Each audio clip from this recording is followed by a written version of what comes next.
systems in real time, allowing every aircraft, regardless of generation, to see the same threat, picture and coordinate as a single force. 4 of them at one base is unprecedented.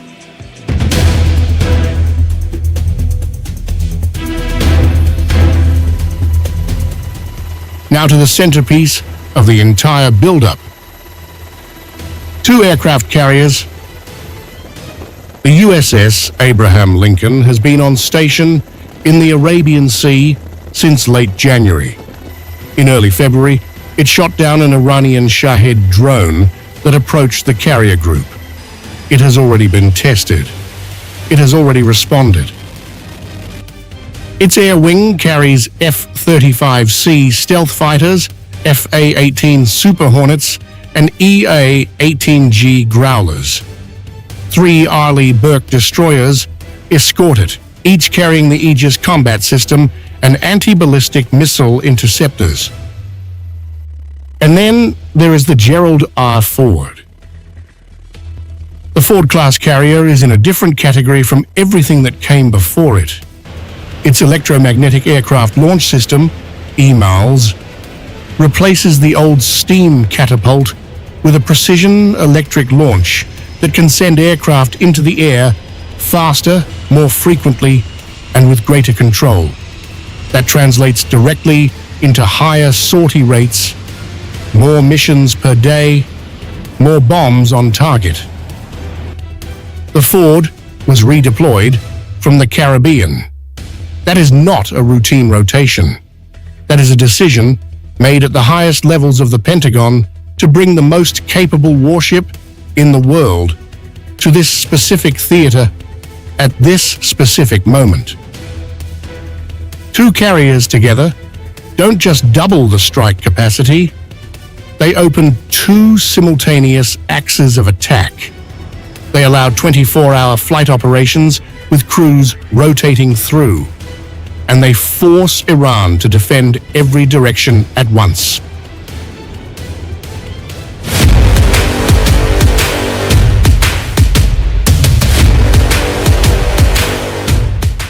Everything we've discussed so far, the stealth aircraft, the strike fighters, the carriers, all of it serves one central strategic purpose. And to understand that purpose, you need to understand one specific facility. Fordow, Iran's most protected nuclear enrichment site, sits inside a mountain, under 80 to 100 meters of solid granite rock. That depth was chosen deliberately. It was engineered to survive conventional bombardment. Standard precision-guided bombs cannot reach it. The rock absorbs the energy before the explosion gets anywhere near the machinery inside. There is exactly one conventional weapon in the world capable of destroying Fordow. The GBU-57 Massive Ordnance Penetrator, 30,000 pounds, the largest conventional bomb ever built. It uses a high-density steel casing to punch through rock and reinforced concrete. GPS guidance keeps it on course, and its fuse doesn't detonate on impact. It counts floors. It measures material density as it drives downward. It waits until it has reached optimal depth inside the target structure. You have it listen, you type it in, and then you go digging. You literally just drag it in, and it'll be an audio clip. This plugin is especially sick because, like, as soon as you put something in, it's a limitless amount of potential ideas. Type in cello, hit find samples, and it will automatically find them synced to 184 BPM and D minor. Yes, come on. And the fact that I don't have to go to another place and look for a sample. And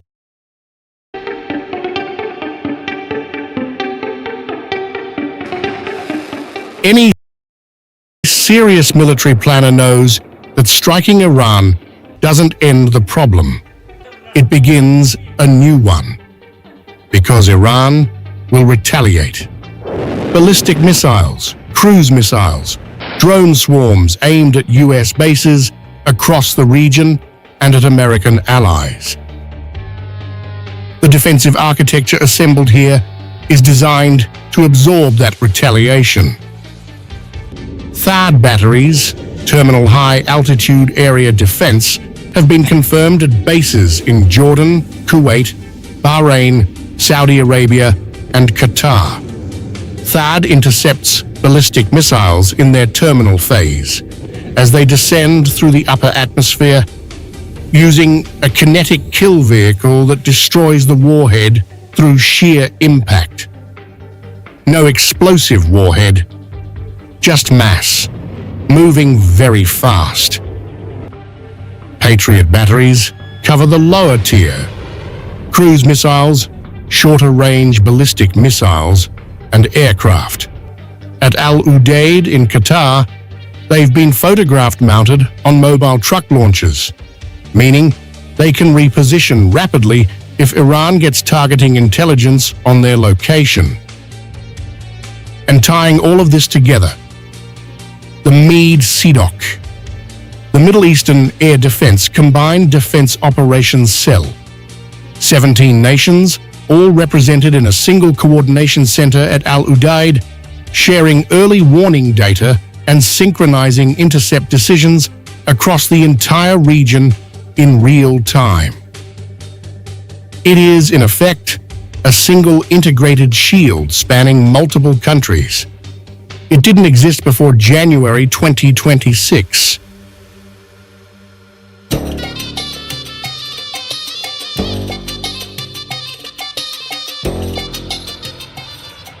Now, and this matters, what does Iran do in response? Iran cannot win a conventional air war with the United States. It knows that. Its strategy is not to beat the US military, it's to make the cost of using that military unbearable. The IRGC has a doctrine called smart control of the Strait of Hormuz. It uses AI-driven swarms of drones to create thousands of simultaneous radar returns. The goal is what military analysts call cognitive saturation. Not to destroy US ships, but to overwhelm the human operators behind the screens until the decision loop breaks down. Then there is the energy weapon. The Strait of Hormuz carries 21 million barrels of oil every single day. A sustained Iranian disruption to that flow could push Brent crude toward $100, even $150 per barrel. The global economic consequences would be felt in every country on Earth. And then there is the factor that makes every military planner in Washington lose sleep. Russia and China. Both nations are currently conducting joint naval drills with Iran in the Strait of Hormuz, a Chinese destroyer, a Russian corvette, operating in the same waters as Iranian assets. Their presence is not accidental. It is a message.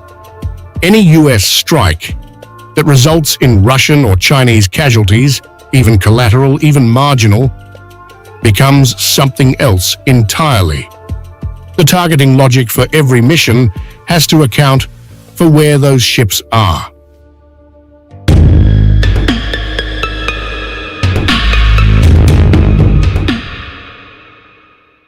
Military buildups of this specificity are not ambiguous. When you read the list of what has been assembled, not just what's there, but what role each system plays, you can read the operational plan underneath it. The F-22s and F-35s dismantle Iran's air defenses. The F-15Es and F-16s sustain the bombardment once that's done. The B-2s and their 30,000-pound bombs exist specifically to destroy Fordo, the one target nothing else can reach. The dual-carrier groups provide persistence, redundancy, and the ability to attack from multiple directions simultaneously. The THAAD and Patriot batteries say that planners expect retaliation and have prepared to absorb it. This is not a deterrence posture, dressed up as readiness. This is readiness. Whether it becomes action depends on diplomatic talks currently underway in Geneva. It depends on what Iran's leadership believes the armada outside its borders actually means.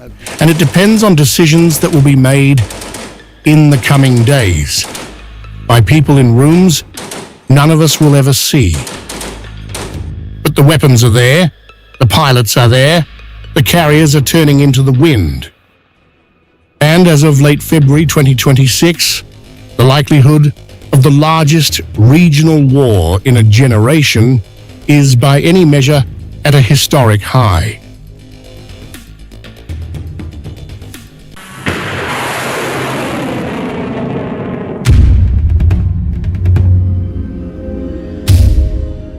Today, I mean, we have to understand that Iran ultimately is governed, and its decisions are governed by Shia clerics, radical Shia clerics, okay?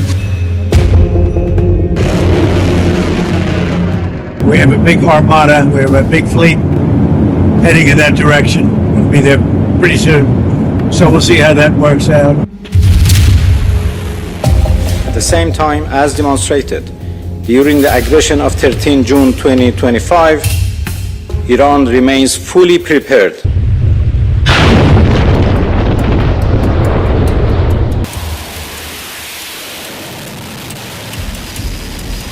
Somewhere in the Arabian Sea, an aircraft carrier is turning into the wind.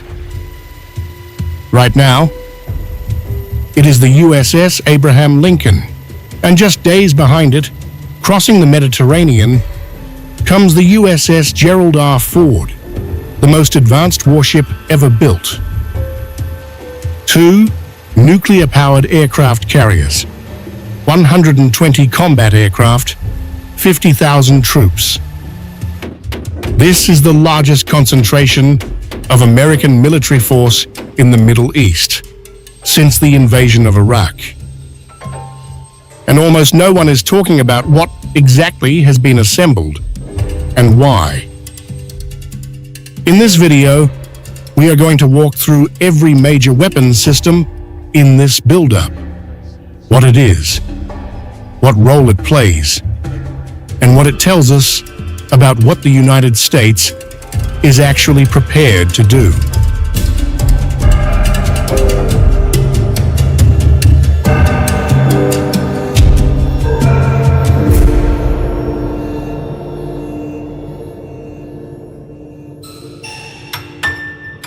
Thank you, Mr. Secretary. Thanks for recognizing all of our... I am not afraid.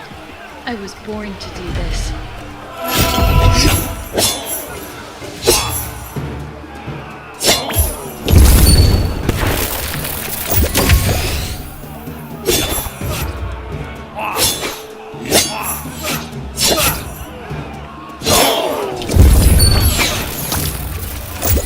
Gaze upon me.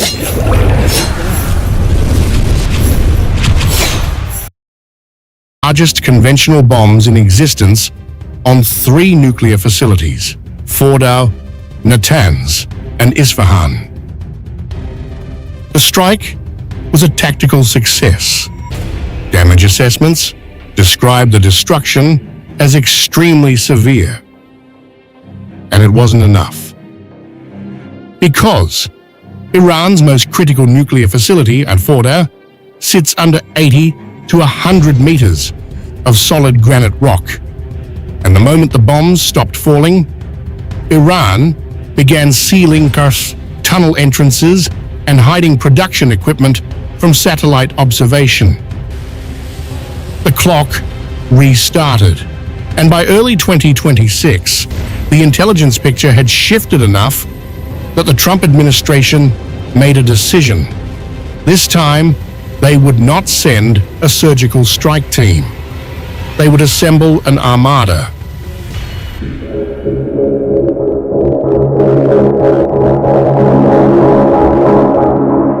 Before a single bomb can fall on Iran, someone has to deal with the air defenses.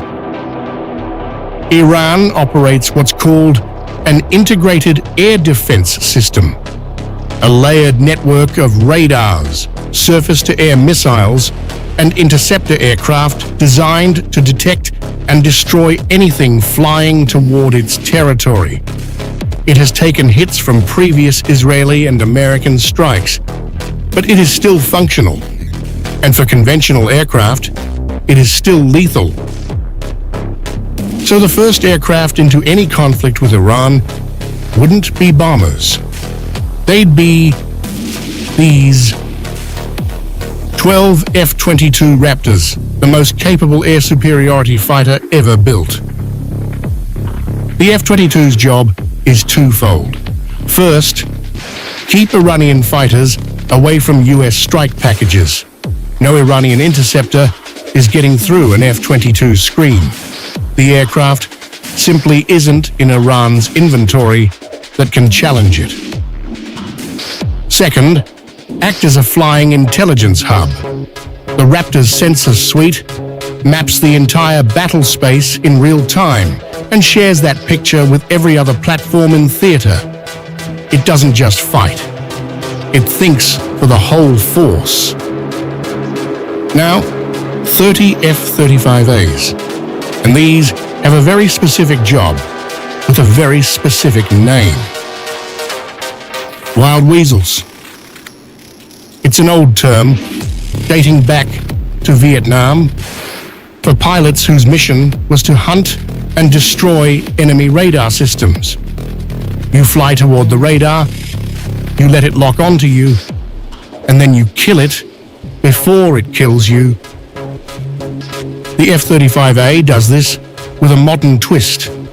Its sensor fusion capability processes data from multiple onboard systems simultaneously, allowing the pilot to identify a mobile Iranian radar site in the window between when it switches on and when it moves. Because Iran's missile batteries use what's called shoot and scoot. They fire, then immediately reposition before they can be targeted. The F-35A is fast enough, stealthy enough, and smart enough to beat that clock. And then there's the F-35C, the carrier-based variant operating from the Abraham Lincoln. Same capability, different launch point, which matters enormously because it means Iran has to defend against aircraft coming from two completely different directions at once.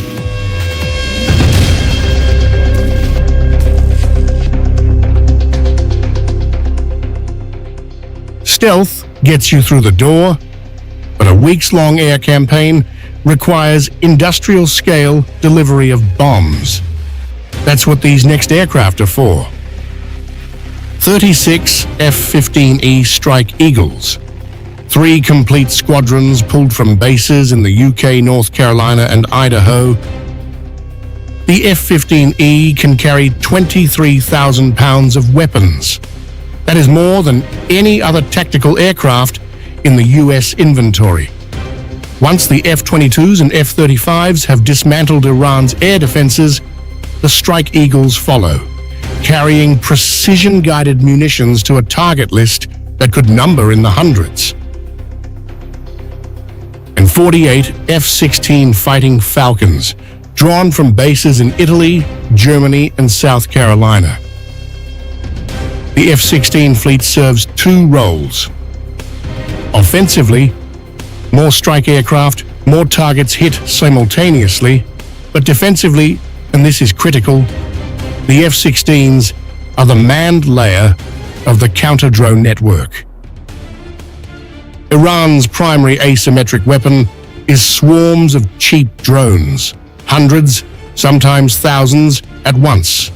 The strategy isn't to shoot down every US aircraft, it's to overwhelm the radar operators and missile defense systems with sheer volume until something gets through.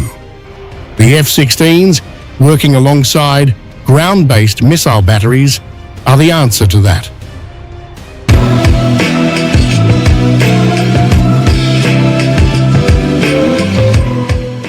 Modern air warfare is fought on two levels simultaneously: the kinetic, bombs and missiles, and the electronic, the invisible contest over who controls the electromagnetic spectrum. 12 EA-18G Growlers are in theater. Their mission: blind Iran's radar systems, not destroy them, blind them. Flood the electromagnetic spectrum with jamming signals so that Iranian radar operators see noise instead of aircraft. The Growler works in tandem with the F-35A Wild Weasels. The Growler degrades the picture. The F-35A physically destroys the emitter. Together, they don't just defeat Iran's air defenses, they erase them. Then there's the E-3 Sentry, 6 of them representing roughly 40% of America's entire operational AWACS fleet. The E-3 is the Air Battle Manager. That rotating dome on top of the aircraft contains a radar that can track anything flying across hundreds of miles. Every aircraft in theater talks through it. Every threat gets logged in it. It is the brain of the air operation. The problem, and this is worth knowing, is that the E-3 fleet is old. Aging airframes, engines that are no longer in production, and a mission-capable rate of under 56%. Committing 40% of what's left of this one theater means if something goes wrong in the Pacific, the US has almost nothing left to send. And for E-11A, BACN aircraft, Battlefield Airborne Communications Node, this one is almost never discussed in public reporting. But this dude, Artemis, is probably one of my favorite too. Like that crow vibe with the sniper is wicked. You got like someone else. Problem it solves. 5th generation aircraft like the F-22 and F-35 use different, more secure data links than older F-15s and F-16s.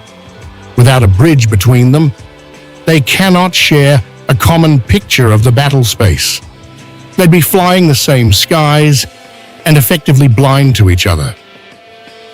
The E-11A is that bridge. It translates between systems in real time, allowing every aircraft, regardless of generation, to see the same threat, picture and coordinate as a single force. 4 of them at one base is unprecedented.